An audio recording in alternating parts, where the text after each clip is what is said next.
Good morning. எல்லாருக்கும் இனிய காலை வணக்கம். வீடியோக்குள்ளே போகிறதுக்கு முன்னாடி இன்னைக்கு உங்ககிட்ட ஒரு சின்ன கேள்வி கேட்கட்டுமா?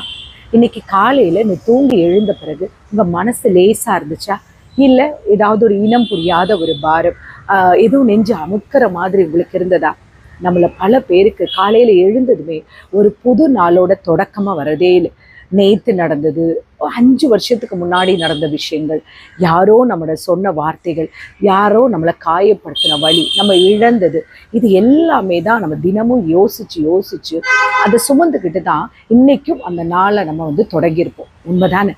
ஒரே ஒரு நிமிஷம் யோசிச்சு பாருங்களேன். நம்ம மொபைல் ஃபோன் இருக்கு இல்லையா, அதில் தேவையில்லாத ஃபைல்ஸு, ஃபோட்டோஸு, வீடியோஸு, மெமரி ஃபுல்லாக ஆகிட்டா நம்ம என்ன பண்ணுவோம்? ஃபோன் ஹேங் ஆக ஆரம்பிக்கும். உடனே என்ன பண்ணுறோம்? க்ளீனப் பண்ணுறோம், டெலீட் பண்ணுறோம். ஃபோன் ஸ்மூத்தாக வேலை செய்யணும், ஹேங் ஆகாமன்ட்டு. ஆனால் 60,000 GB மெமரி இருக்கிற நம்ம மூலையில் 5 வருஷத்துக்கு முன்னாடி நம்மளை ஒருத்தரை அவமானப்படுத்தினது, ஒருத்தரை நம்ம காயப்படுத்தினது, அதை இழந்த ஒரு நொடியை இன்னும் ஹை டெஃபினிஷன், அதாவது HD குவாலிட்டியில் நம்ம சேவ் பண்ணி வச்சுருக்கோம். அது என்ன? அது ஏன், எதுக்கு அப்படின்னு நம்ம என்னைக்காவது யோசிச்சுருக்கோமா?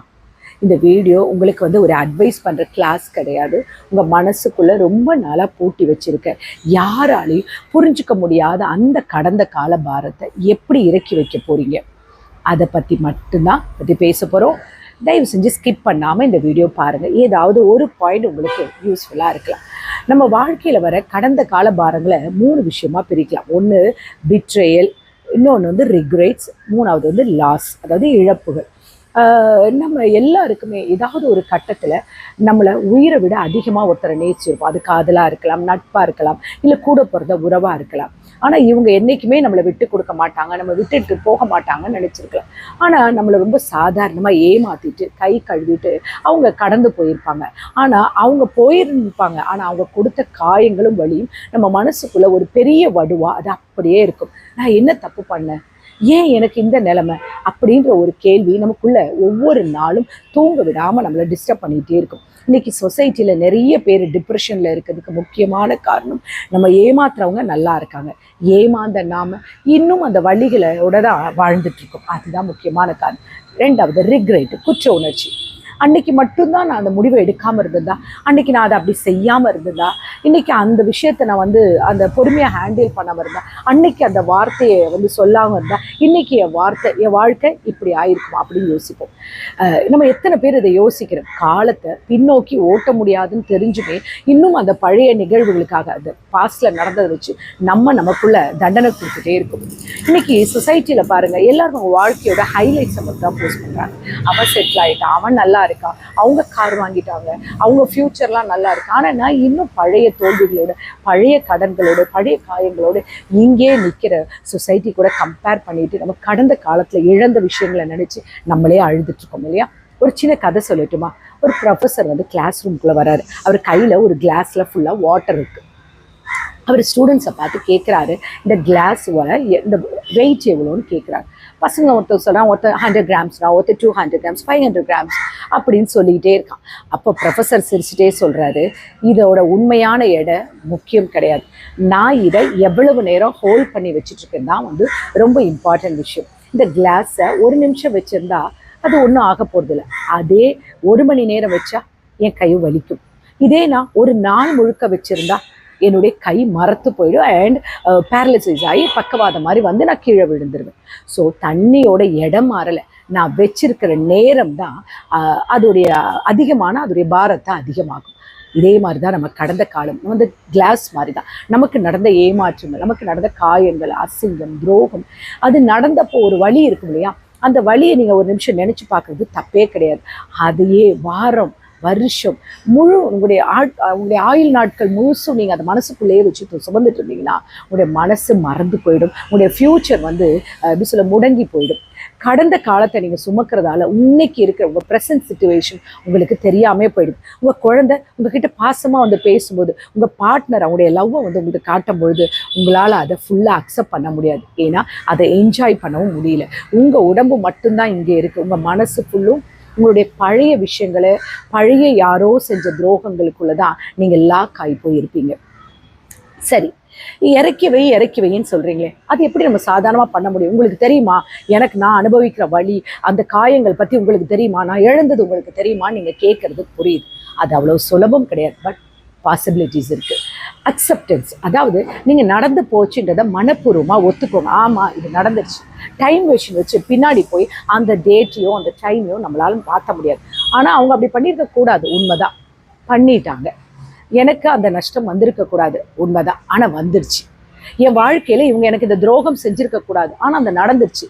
எப்பவும் ஏன் அவங்க இப்படி செஞ்சாங்கன்ற கேள்வியை நிறுத்திட்டு நடந்துருச்சு, சரி அடுத்து என்ன அப்படி நீங்க நினைக்கும் பொழுதே உங்க மனசுல உள்ள பாதி பாரம் உங்களுக்கு குறைஞ்சிடும். அடுத்து ஒரு முக்கியமான விஷயம், உங்களை நீங்களே மன்னிக்க கத்துக்கோங்க.